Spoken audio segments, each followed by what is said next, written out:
नमस्कार विद्यार्थी मित्रांनो, मॅथ सक्सेस या युट्यूब चॅनलमध्ये सर्वांचं हार्दिक हार्दिक स्वागत. आज आपण चौरसातील संख्या म्हणजे संख्यांच्या मांडणीतील सूत्र ओळखणे यावरील उदाहरण पाहणार आहोत. चौकोनातील दिलेल्या संख्या एका विशिष्ट नियमानुसार दिलेल्या आहेत. तो नियम अभ्यासा व प्रश्नचिन्हाच्या जागी अचूक पर्याय निवडा.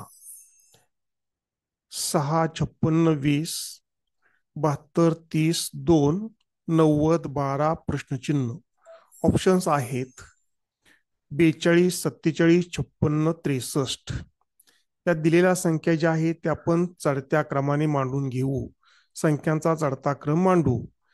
जे 2, 6, 12, 20, 30, त्यानंतर प्रश्नचिन्ह 56, 72 आणि 90 ह्या चढत्या क्रमाने संख्या आपण मांडून घेतलेल्या आहेत. आता संख्यामधील फरक आपण बघूया. लगतच्या पदामधील फरक 2 आणि 6 यामधला फरक आहे 4, म्हणजे 2 अधिक 4 बरोबर 6.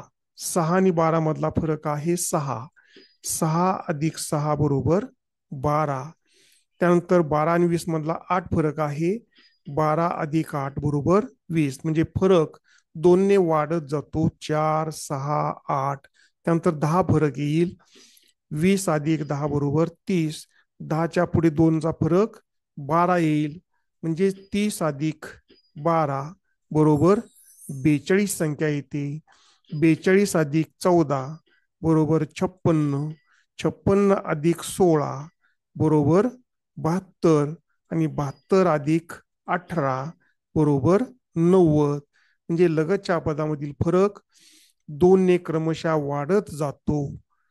प्रश्नचिन्हाच्या जागी 42 ही संख्या येईल. Option number 1.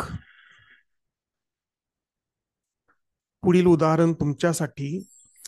चौकोनातील दिलेल्या संख्या एका विशिष्ट नियमानुसार दिलेल्या आहेत. तो नियम अभ्यासा व प्रश्नचिन्हाच्या जागी अचूक पर्याय निवडा.